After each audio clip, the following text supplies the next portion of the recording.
Middle East Report with James Dorsey on Sabahul Muslim.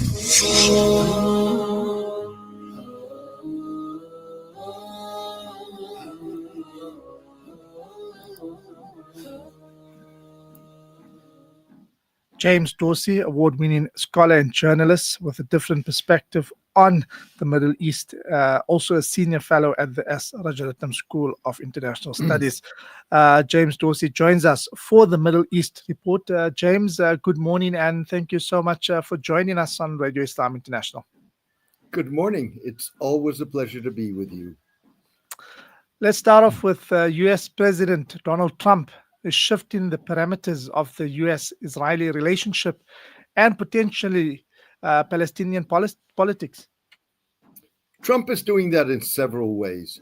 He has essentially told Israel, certainly with regard to formal annexation of the West Bank, what it can and cannot do. The same is true for the way Israel responds to alleged ceasefire violations by Hamas.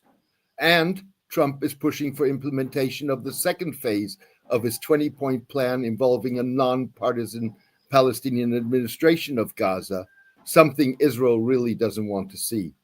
Towards Hamas, Trump has not closed the door on a political future for the group and suggested he could pressure Israel to release from prison Marwan Barghouti, the most popular Palestinian politician and a potential future president. The question is, what is Trump's endgame? Is he willing to exert the kind of pressure needed? And does he have the stamina to see the process through? And Palestinian public opinion is blowing new wind into Hamas's sails. Shredded by 2 years of brutal warfare in Gaza, the most recent public opinion poll conducted in late October after a fragile ceasefire took hold suggests that Hamas may have reversed its consistent rock-bottom performance in repeated surveys during the war. Absolutely. Hamas has recorded single-digit endorsements in Palestinian public opinion polls throughout much of the war. That appears to be changing with the latest poll conducted in late October after the fragile ceasefire took hold. Hamas, with a third of Gazans saying they support Hamas. The group is far ahead of its arch-rival al-Fatah and the West Bank-based Palestine Authority. 60% endorsed Hamas's war conduct, while a majority approved the group's October 7, 2023 attack on Israel that sparked the Gaza war. The poll results, coupled with potential openings in remarks by Trump and other U.S. officials, appear to have toughened Hamas's negotiating position with regard to disarmament and whether it should play a role in Gaza's post-war administration. And Israeli Prime Minister Benjamin Netanyahu risks disrupting the balance of power in the World Zionist Congress with his party's nomination of his son, a divisive figure in Israeli and Zionist politics, as the group's next leader. 1,400 delegates gathered in Jerusalem this week for the World Zionist Congress.